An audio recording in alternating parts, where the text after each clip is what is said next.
कोर्टना निर्भया कन्विक्सिंग की organ donate तौनब हौदोरक वाफम याखिद्रे निर्भया गैंग रेप अमसुंग मिहाटपगी केसता कन्विक्ट पीख्रबा मी मरी अदु उनदुना मखोइगे ऑर्गन सिंग दान तौरमनबा बाप ताहनगे मदुगी अयाबा पियु हाइना थारकपा पिटिशन अमा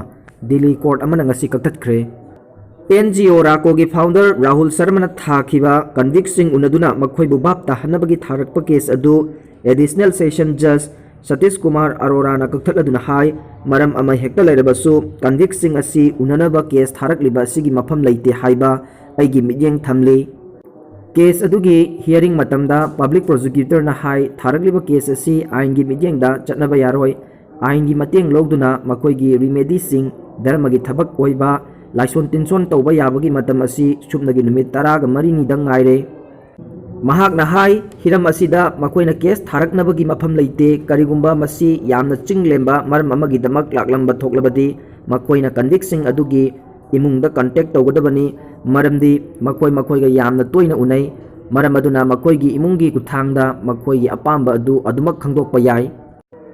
केस थारकलिबा अदुगी काउंसिल ना करिगुंबा अखोइना मखोइ उनबा ngamdrabadi स्टेट ना मखोइदा हाइबा याय अमदी चिंगलेंबा मरम असिगी दमक मखोइगी अनिंगबा अदु हाइबा याय हाइना क्लेम अदुबु यानिंगदबा फोंदोक्तुना हाइखि हौखिबा लेबाक पोको नुमिता निर्भया गैंग रेप अमसुंग मी हाटपगी केसता चेनबा कन्विक्ट मरी अदुगी मायोक्ता सीबगी वारेंट पीखिबा दिल्ली कोर्ट अमना मकोइना मतिक चाबा मतम कया पीख्रबसु मकोइना लीगल रेमेडी थबक अमता तौद्रे एडिशनल सेशन जज सतीश कुमार अरोरा ना हाय कन्विक्ट सिंगना मकोइदा मतिक चाबा मतम पीख्रबसु मकोइगी लीगल रेमेडी सिंग अमता लौद्रे कोर्ट असिना जनवरी 19 की अयुक पुंग 8 ताबदा कन्विक्ट मरी अदु एग्जीक्यूट तौनबा मतम लेपख्रबनी चाही कुलहुमदोय सुरबा नुपी बच्चा अदु इंग लिसिंग अनि 19 की डिसेंबर 13 ता गैंग रेप तौखी अमदी महाकपु मियोट मिनै चथखी मदुना मरम ओइरगा महाक लेखिदे